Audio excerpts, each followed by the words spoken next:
focus of my presentation is going to be the disability represented by Captain Hook and Peter Pan, a movie that has never lost fame since the time of its production, a movie that has been shown to children without regard to how old it gets, a movie that, due to its evergreenness, continues to make an impact on the minds of individuals since childhood when it comes to various stereotypes that come hand in hand with the phenomenon of a disability. A short 2-minute video that begins with a combat of Peter Pan and Captain Hook, and then Captain Hook's encounter with the famous crocodile. I say famous since the story of Peter Pan is still very popular, and just a hint of it brings all those childhood memories back for all my viewers.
Most cartoons tend to bring lightness to the serious issues they address, no matter what kind of perspective they plan to employ. But when it comes to Peter Pan, as the antagonist with his overall personality, Captain Hook at times might have been a source of fun for the viewers, and let's be honest, if the viewers were of our age who have grown out of water guns. The point is, when it comes to Captain Hook's disability, the attitude is extremely serious. The disability that Captain Hook faces takes one back to our previous lectures regarding Crip culture. It was then through one of the readings that we differentiated between disability culture and Crip culture. Crip culture is being a branch of disability culture that only represents physical disability. Since Peter Pan had been the reason of Captain Hook's hand being cut and that ended up as food for the crocodile, Captain Hook is enabled to move on with his activities without defeating Peter Pan.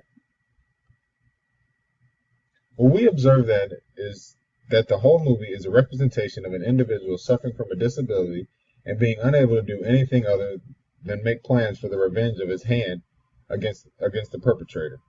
A media form that is very clearly showing that once disabled, that once you are crippled, leading a life that according to society's values is normal, is extremely difficult, if not impossible. And there you can see Captain Hook, and his left hand has been severed off and it's been replaced with a hook. In this course, we got accustomed to sins invalid.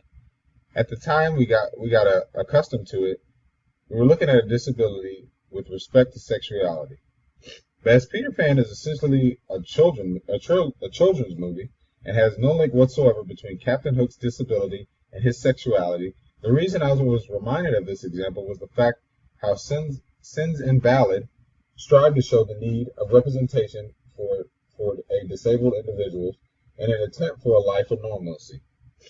When one sits to critically analyze the character of Captain Hook, one realizes that what the movie or the story depicts is not the revenge of Captain Hook, but the limitedness of the activities he can perform.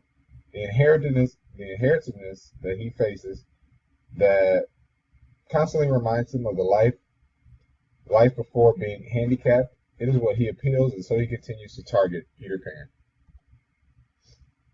Linking this to this week's reading by Bilkin and Boyden, who are the belief that the disabled individuals face much more difficult times due to their handicappedness, so one should cut them slack.